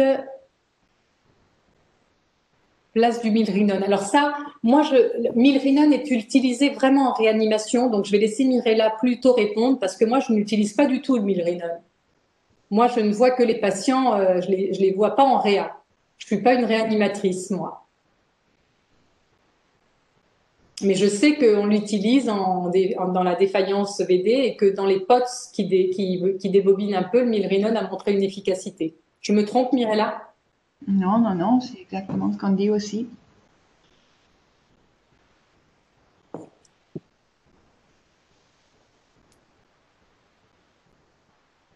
Et juste, pour la chef de clinique, là, pour le Zoom ce soir, je l'ai pas reçu ce mail, mais bon.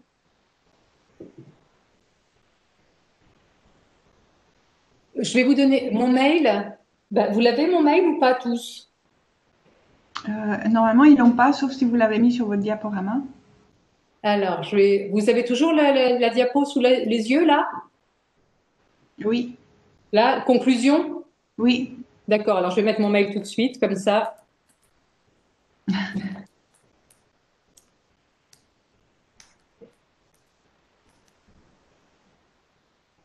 Voilà, comme ça, ceux qui veulent me contacter pour un avis, c'est ça, marilyn.levy@ue3c.fr. Alors, il y a des questions qui sont accumulées. Alors, attends, j'y vais, je retourne. Place du Milrinone, j'étais là. Sur le plan pratique, quand proposez-vous une chirurgie de POTS?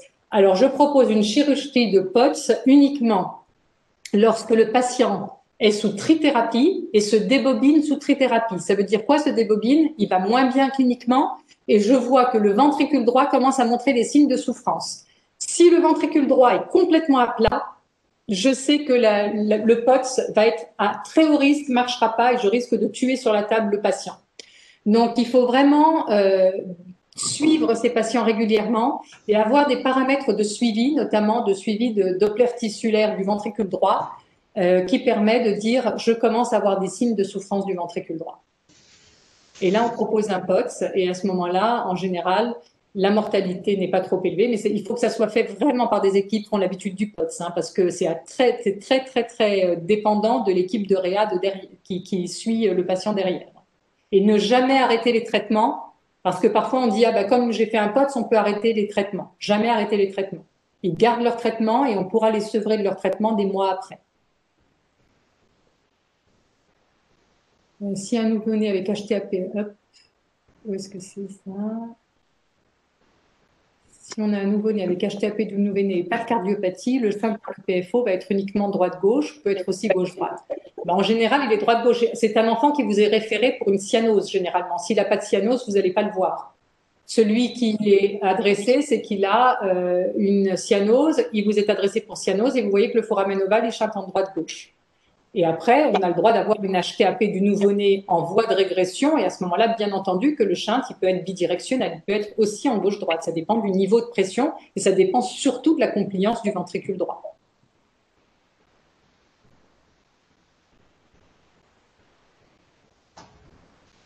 Est-il légitime de mettre quoi? C'est quoi NRS?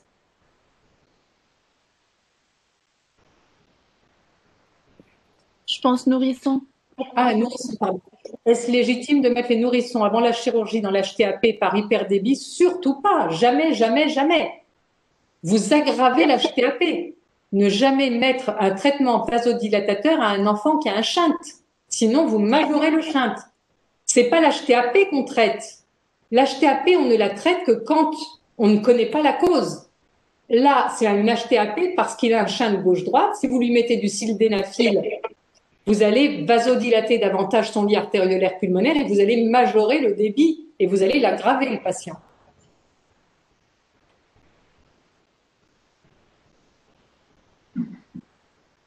Oui, je pourrais envoyer le diaporama, bien sûr, mais ils l'ont déjà, je pense. Syndrome d'Eisenmenger, par quelle thérapeutique commencer?